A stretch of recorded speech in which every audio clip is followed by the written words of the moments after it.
कौशल्या दशरथ के नंदन, राम ललाट पे शोभित चंदन। रघुपति की जय बोले लक्ष्मण, राम सिया का हो अभिनंदन।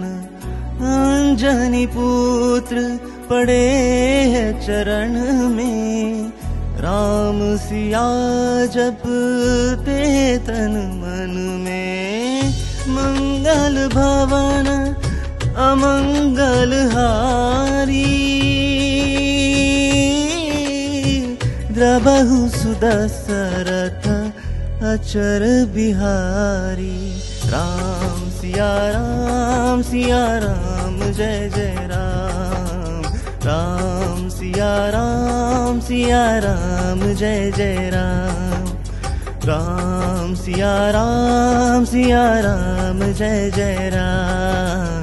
राम सिया राम जय जय राम।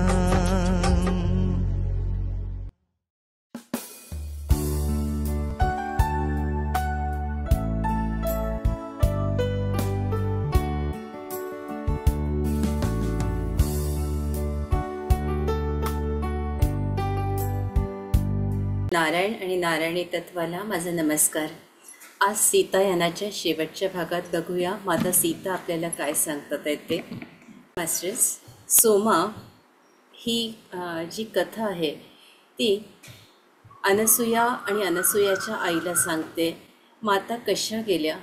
हा भाग आपण मागच्या भागात घेतला, आता पुढचा भाग आपण बघूया। सोमा मातेबद्दल जी माहिती देते ही सगळी माहिती ऐकून अनसूया आणि अनसूयाची आई खूप रडायला लागल्या। नंतर परिस्थितीची त्यांना जाणीव झाली, कारण त्यांच्या वडिलांनी म्हणजेच अनसूयाच्या वडिलांनी सोमाकडे त्यांना पाठवलं होतं। आता वडील वाट बघतात आहे, त्याच्यामुळे आपल्याला जाणं आवश्यक आहे। सोमाची परवानगी घेऊन अनसूयाची आई म्हणते आता उद्या आम्ही पहाटेच इथून निघू। त्यावर जी अनसूया आहे ती खूप रडायला लागते, मला इथून जावंसंच वाटत नाही। हे ठिकाण मला इतकं आकर्षित करतं आहे की मला असं वाटतं इथेच या कुटीत मातेबरोबर राहावं। त्यावर ती तिची खूप समजूत काढते आणि म्हणते की नाही बेटा, ही जी ऊर्जा आहे ना ही माता सीतेची आहे आणि 2 जन्म जेव्हा तू तिच्याबरोबर घालवले आहेत तेव्हा तुला ह्या गोष्टी अशा सहज वाटणं स्वाभाविक आहे। या सगळ्या गोष्टी आपल्याबरोबरही होत असतात। एखाद्या स्थानाबद्दल, एखाद्या जागेबद्दल आपल्याला खूप, किंवा एखाद्या व्यक्तीबद्दल आपल्याला खूप आकर्षण वाटतं, तर नक्कीच कुठेतरी त्याचे धागेदोरे हे मागच्या जन्मात आपल्याला गवसतात। इथे असंच झालं। सोमाला सोडायला अनसूया अजिबात तयार नव्हती। मग शेवटी तिने सांगितलं ही रात्र सोमा आणि मी अनसूयाबरोबर राहते, तुम्ही तुमच्या कुटीत जाऊन विश्रांती घ्या। आणि मग ऋषीपुत्रांबरोबर तिची आई त्या कुटीमध्ये जाऊन विश्रांती घेते। इकडे रात्रभर सोमा आणि अनसूया या दोघी बोलत असतात। मला नेमकं असं का होतं आहे, मला ही जागा सोडून का जावंसं वाटत नाही, मला अजिबात इच्छा होत नाही माते की तुला इथून सोडून जावं। त्यानंतर मग ती तिचा म्हणजे कसे जन्म तिने घेतले होते। एक जन्म तिने मीनाक्षी या नावानं घेतला होता आणि तिनं मातेची खूप सेवा केली। तिच्या वडिलांबद्दल आपण बघितला, तो भाग आपण पहिल्या भागात घेतला होता की तिचे वडील किती समर्पण वृत्तीनं काम करायचे। आणि मीनाक्षीचा जन्म अगदी काही अवधीतच मीनाक्षी या जगाचा निरोप घेते आणि पुन्हा जो जन्म घेते ती अनसूया या नावानं। आणि अनसूया ही कशी तिची सेवा करते हाही भाग आपण बघितला, पण हा भाग खूप त्यावेळेला अनसूया ही लहान आहे या जन्मातली। आणि हा भाग घेतल्यानंतर मग तिला सगळ्या गोष्टी अवगत करून देते की मातेची खूप इच्छा होती त्यावेळी की मीनाक्षी तुझं लग्न त्या मुलाशी व्हावं की जो मुलगा तिच्या गाई गुरांची, तिच्या प्राण्यांची काळजी घ्यायचा, पण तुझ्या वडिलांनी नाही म्हटल्यामुळे तिची ही इच्छा त्या जन्मी राहून गेली तुझ्या बाबतीतली। पण आता म्हणजे मीनाक्षीचा तर तो पहिला जन्म असतो ना, आता या जन्मी ती अनसूया म्हणून येते, तर तुझी त्या जन्मी ती इच्छा राहिली तर आता मात्र तू ती इच्छा तिची पूर्ण कर। त्यानं आता अयोध्येत जन्म घेतला आहे आणि तुझे वडील ज्या मुलाबद्दल सांगतात ते त्याच मुलाशी तुला लग्न करायचं आहे। ही मातेची इच्छा समजून तू आता त्या लग्नाला तयार हो आणि तसंच प्रेम जशी माता समर्पण वृत्तीनं करत होती तेच प्रेम तू आयुष्यभर जपून ठेव असं ती तिला त्या लग्नासाठी तयार करते. आपण हे पण बघतो की अनेक मुली लग्नाला तयार नसतात. मुलींची आता वयं वाढतात आहे तसेच मुलांचीही वयं वाढतात आहे आणि त्याच्यामुळे आपल्याला हे लक्षात येतं की आपल्या मुलाला किंवा मुलीला योग्य जोडीदार मिळत नाही.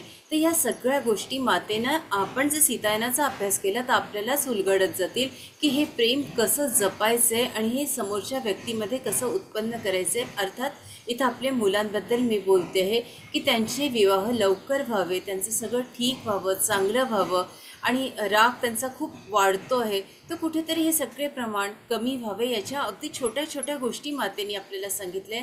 याचं सार आपण एका सीतायनाच्या भागात नक्कीच बघणार आहोत. पण पुढच्या कथेला सुरुवात करते की नंतर ती तिची सगळी अशी तयारी मानसिक करते. आता पहाट व्हायला थोडासाच अवधी राहिला आहे, काही तासच आहेत तर तोवर आराम करून घे. ही तिच्या जवळ झोपून जाते. सकाळ होते. दोघी मायलेकी आपल्या गावी परतू लागतात. इथेच आपण हा भाग अनसूयाचा घेतला आणि पुढे आता बघणार आहोत गुरुकुलम याबद्दल.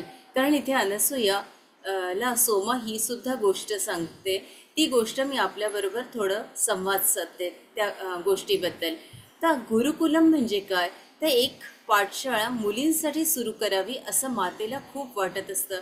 म्हणजे याच्यातून आपल्याला कल्पना येईल की जशी सावित्रीबाई फुलेंनी पुढाकार घेऊन शाळेची सुरुवात केली होती, कर्वेंनी पुढाकार केला होता कर्वे दाम्पत्यांनी, तसाच इथे सीतामातेनं सुद्धा त्या काळी त्रेतायुगात स्त्रियांसाठी मुलींसाठी शाळा असावी यासाठी पुढाकार घेतला होता. ही गोष्ट आपल्याला आजवर कधीच कळली नव्हती.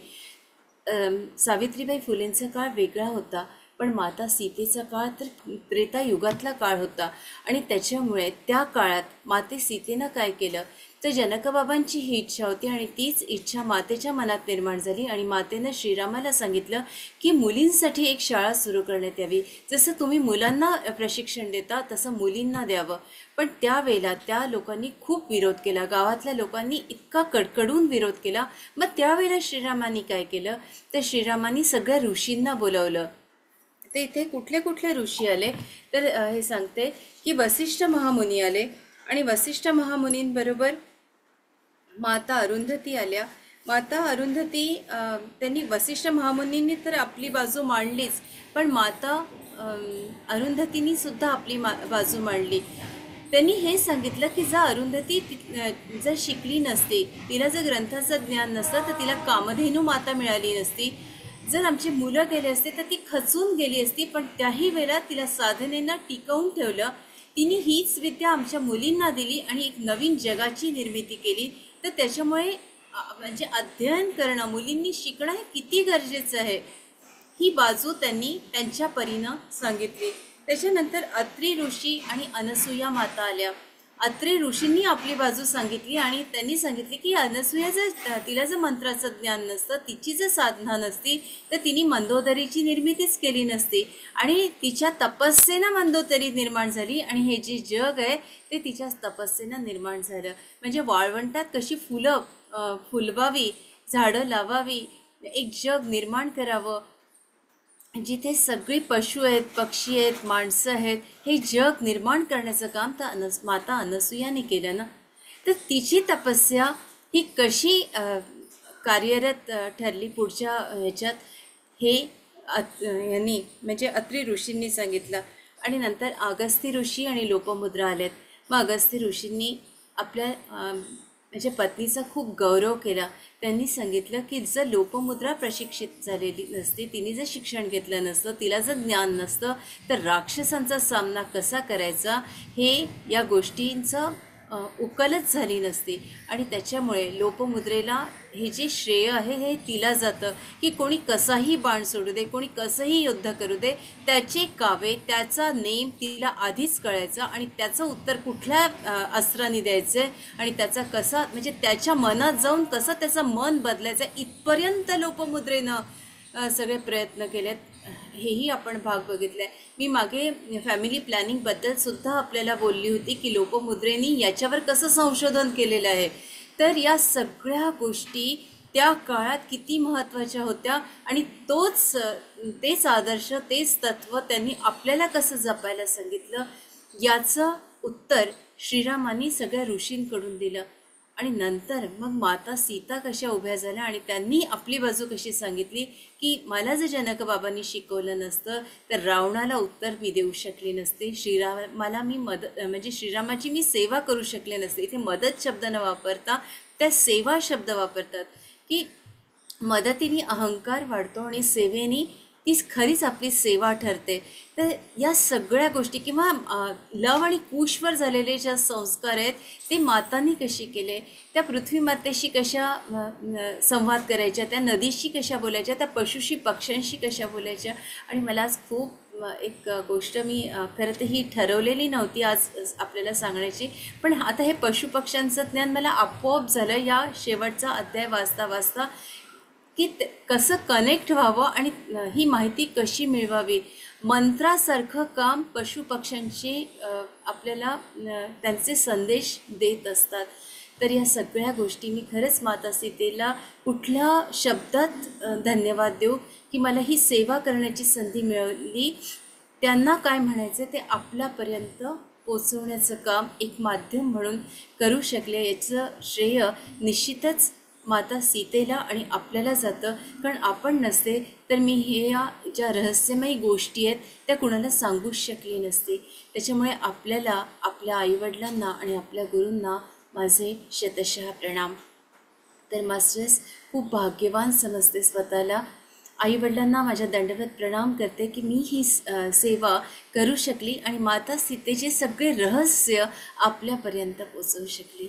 असो मास्टर्स, त्याच्यानंतर शेवटचा भाग हा श्रीरामांचा या जगाचा, या विश्वाचा निरोप घेणं. पण त्यांनी खरंच निरोप घेतला का?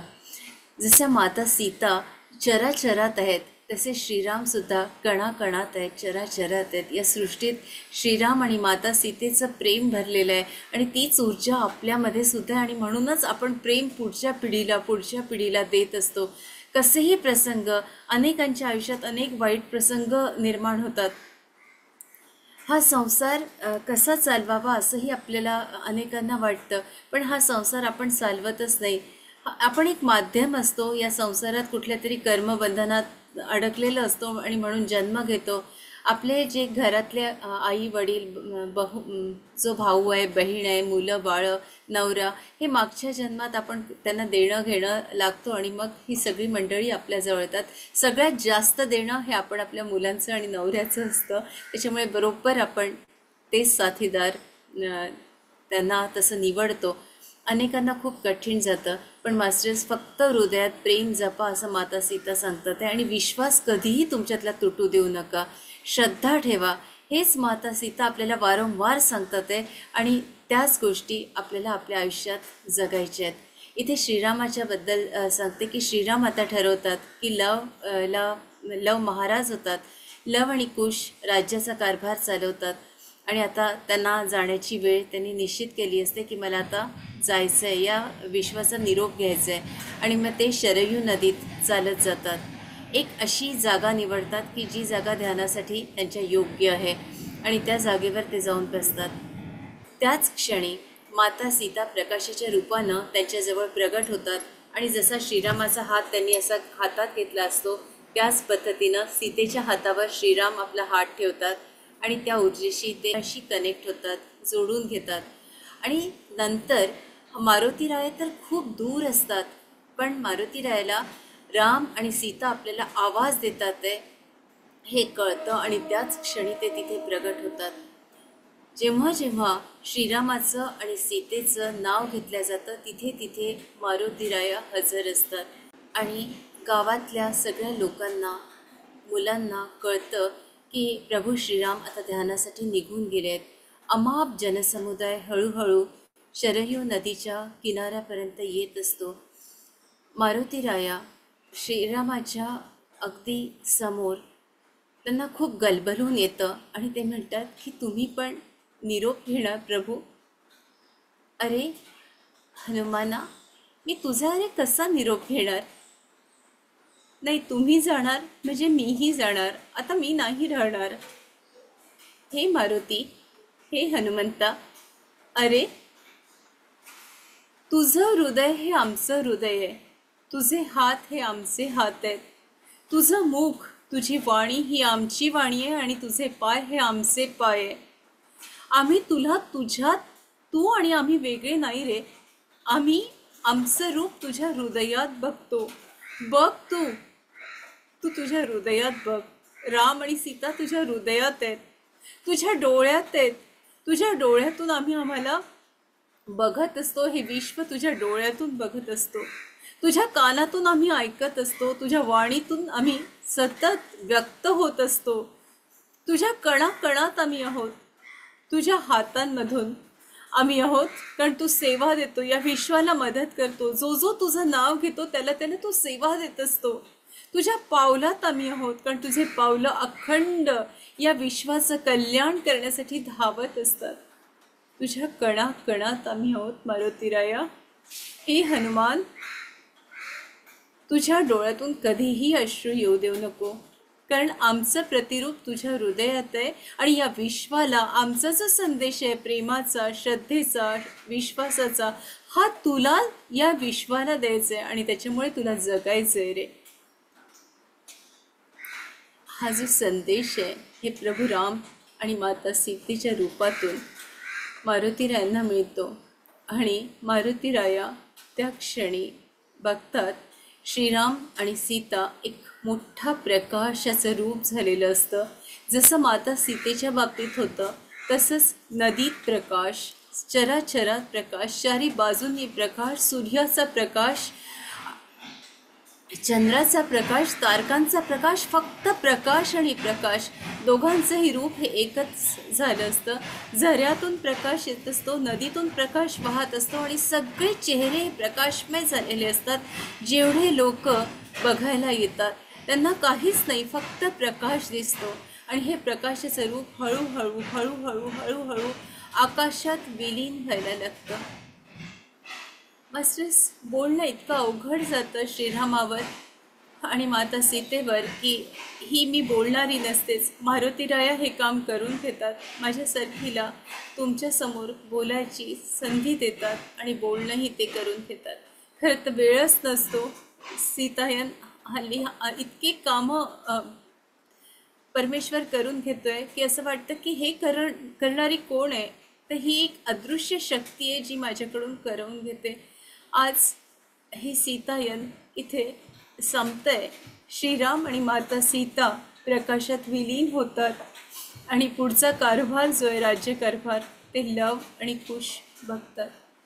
इथेच मी या कथेला विराम देईल असं म्हणू शकत नाही, कारण ही कथा आपल्या सगळ्यांच्या हृदयात आहे आणि तीच आपल्याला जपायची आहे.